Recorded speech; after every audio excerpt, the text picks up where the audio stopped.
So hello' friend, তুমি যদি এবাৰ ক্লাছ 9ত পঢ়ি আছা আৰু তোমাৰ যদি বৰ্তমান গৰমৰ বন্ধ দিছে, সো তেনেহ'লে তোমাৰ বাবে এই ভিডিঅ'টো খুব ইম্পৰ্টেণ্ট হ'বলৈ গৈ আছে। কাৰণ এই ভিডিঅ'টোত আমি তোমালোকৰ কাৰণে কি কৰিম, এটা ষ্টাডি ৰুটিন বনাম, যিটো ৰুটিনটো তোমালোকে 30 ডেইজ অৰ্থাৎ এই গৰমৰ 30 দিন যদি ফ'ল' কৰা, তেনেহ'লে তোমালোকৰ এটা ভাল ৰিজাল্ট হ'ব বুলি আশা ৰাখিছোঁ। সো এই ৰুটিনটো তোমালোকৰ তিনিটা পাৰ্টত ডিভাইড আছে। সো প্ৰথমটো হ'ল মৰ্ণিং, তাৰপিছত ইভিনিং আৰু নাইট।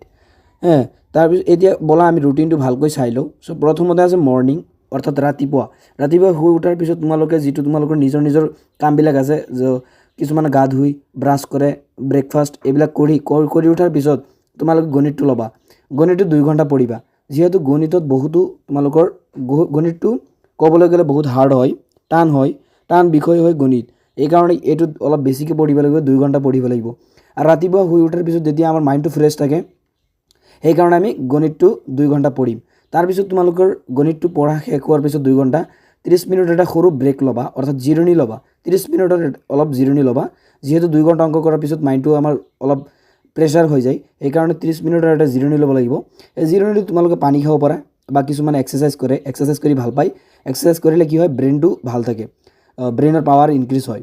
তাৰপিছত কিছুমানে মোবাইল চাই, সো 30 মিনিটৰ কাৰণে মোবাইল চাব পাৰা, একো কথা নহয়, কিন্তু 30 মিনিটৰ বেছি নহয়, এইটো ব্ৰেক টাইম। তাৰপিছত তোমালোকৰ এতিয়া যিহেতু তোমালোকৰ গৰমৰ বন্ধ অৰ্থাৎ স্কুল বন্ধ, এইকাৰণে তোমালোকে পঢ়াৰ কাৰণে এনাফ টাইম পাবা। সো তোমালোকে এইটো ৰুটিন ভালকৈ ফ'ল' কৰিবা। তাৰপিছত ব্ৰেক লোৱাৰ পিছত এছামিজ পঢ়িবা 1 ঘণ্টা, এছামিজটো 1 ঘণ্টা পঢ়ি দিবা। তোমালোকৰ এছামিজটো ইমান টান বিষয় নহয়, সহজ, এইকাৰণে 1 ঘণ্টা পঢ়িলে তোমালোকৰ হৈ যাব। তাৰপিছত তোমালোকে আকৌ জিৰণি ল'বা, 1 ঘণ্টা পঢ়াৰ পিছত আকৌ জিৰণি ল'বা। তেতিয়া তোমালোকে গা ধুব পাৰা বা খাব পাৰা, কিছুমানে শুই দিব পাৰা, শুই দিলে অলপ মাইণ্ডটো ফ্ৰেছ হ'ব। কিছুমানে মোবাইল চাব পাৰা, এইটো তোমালোকৰ ইচ্ছা। তোমালোকে গা পা ধুই খাই তাৰপিছত আকৌ ইভিনিং টাইমত তোমালোকে জেনেৰেল ছায়েন্সটো 2 ঘণ্টা পঢ়িবা। বিজ্ঞানটো তোমালোকৰ যিটো সাধাৰণ বিজ্ঞান আছে, এই বিজ্ঞানটো 2 ঘণ্টা তোমালোকে ষ্টাডি কৰিবা। ইভিনিং টাইমত অৰ্থাৎ গধূলি টাইমত তোমালোকে জেনেৰেল ছায়েন্সটো তোমালোকে 2 ঘণ্টা ষ্টাডি কৰিবা, ঠিক আছে। তাৰপিছত তোমালোকৰ আকৌ অলপ জিৰণি ল'বা। জিৰণি লোৱাৰ পিছত তোমালোকে কি কৰিবা, 1 ঘণ্টা ইলেক্টিভটো পঢ়িবা। কিছুমান ইলেক্টিভ ছাবজেক্টটো কি হয়, হিন্দী থাকে, কিছুমানৰ এডভান্স এছামিজ থাকে, কিছুমানৰ এগ্ৰিকালচাৰ, প্ৰাইভেট ছিকিউৰিটি। যিটো তোমালোকৰ ইলেক্টিভ ছাবজেক্ট আছে, যিটো কমেণ্ট বক্সত জনাবা। এতিয়া কথাটো হ'ল কি, ইলেক্টিভ ছাবজেক্টটো ইমান হাৰ্ড নহয়, এইকাৰণে 1 ঘণ্টা পঢ়িবা। 1 ঘণ্টা পঢ়িলে তোমালোকৰ ইলেক্টিভ ছাবজেক্টটো যথেষ্ট। তাৰপিছত 1 ঘণ্টা পঢ়াৰ পিছত আকৌ ব্ৰেক টাইম, তোমালোকে অলপ খেলিব পাৰা, আবেলি টাইমত অলপ খেলিব পাৰা, মোবাইল চাব পাৰা বা অলপ শুই দিলা বা এক্সাৰচাইজ কৰিলা, ঠিক আছে। কৰাৰ পিছত তোমালোকৰ ৰাতি হ'ল। চ' ৰাতি তোমালোকে কি কৰিবা, ৰাতি 2 ঘণ্টা ইংলিছ পঢ়িবা। ৰাতি পঢ়াৰ বহাত টেবুলত বহি 2 ঘণ্টা ইংলিছটো পঢ়ি দিবা। 2 ঘণ্টা ইংলিছ পঢ়াৰ পিছত তোমালোকৰ 2 ঘণ্টা ইংলিছ পঢ়াৰ পিছত ব্ৰেক ল'বা। আকৌ ব্ৰেক টাইমত কি কৰিবা, ডিনাৰ, তোমালোকৰ ৰাতি আহাৰটো খাব লাগিব। খোৱাটো খাই তাৰপিছত আকৌ পঢ়িবলৈ বহিবা। তেতিয়া কি কৰিবা, 2 ঘণ্টা ছ'চিয়েল ছায়েন্সটো, সমাজ বিজ্ঞানটো 2 ঘণ্টা পঢ়ি দিবা।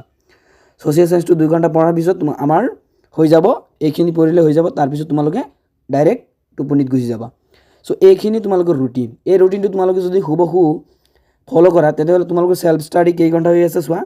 তোমালোকে নিজেই চোৱা, ছেল্ফ ষ্টাডি তোমালোকৰ টোটেল ছেল্ফ ষ্টাডি 10 ঘণ্টা হৈ আছে। 10 ঘণ্টা পঢ়িলে তোমালোকৰ আৰামছে ধুনীয়া ৰিজাল্ট হ'ব ক্লাছ 9ত। তেতিয়া তোমালোকৰ যদি এতিয়াই তোমালোকে গৰমৰ বন্ধটো ধুনীয়াকৈ এইটো ৰুটিন মতে পঢ়া, তেতিয়াহ'লে তোমালোকে অহাবাৰ যিহেতু মেট্ৰিক দিবা, চ' মেট্ৰিক দিওঁতে তোমালোকৰ সহজ হৈ যাব, তোমালোকে ধুনীয়াকৈ এটা ভাল ৰিজাল্ট কৰিব পাৰিবা। তাৰপিছত তোমালোকৰ চোৱা, 24 ঘণ্টা আমি দিনত পাওঁ, 24 ঘণ্টা। 24 ঘণ্টাৰ ভিতৰত যদি আমি 10 ঘণ্টা পঢ়োঁ আৰু বাকী 14 ঘণ্টাৰ ভিতৰত তোমালোকে যি কৰা আদাৰ এক্টিভিটিছ তোমালোকৰ ইচ্ছা, ইয়াত টোপনি যাব 6 ঘণ্টামান। তাৰপিছত তোমালোকৰ আৰু বাকী যিবিলাক কাম কাজ আছে, চ' তোমালোকে এই 14 ঘণ্টাৰ ভিতৰত কৰিব পাৰিবা। তোমালোকে 24 ঘণ্টাৰ ভিতৰত অকল 10 ঘণ্টাহে পঢ়িব লাগিব, অকল 10 ঘণ্টা পঢ়া, চাবা একটা ধুনীয়া ৰিজাল্ট হ'ব। চ' এই ৰুটিনটো তোমালোকে এইটো ভিডিঅ'ত কোৱা এই ৰুটিনটো তোমালোকে ফ'ল' কৰিবা নে নাই, এইটো কমেণ্ট বক্সত জনাবা। আৰু ৰুটিনটো কেনেকুৱা হৈছে কমেণ্ট বক্সত জনাবা। আৰু চেনেললৈ যদি নতুন আহিছা, তো চেনেলটো ছাবস্ক্ৰাইব কৰি দিবা। থেংকছ ফৰ ৱাচিং।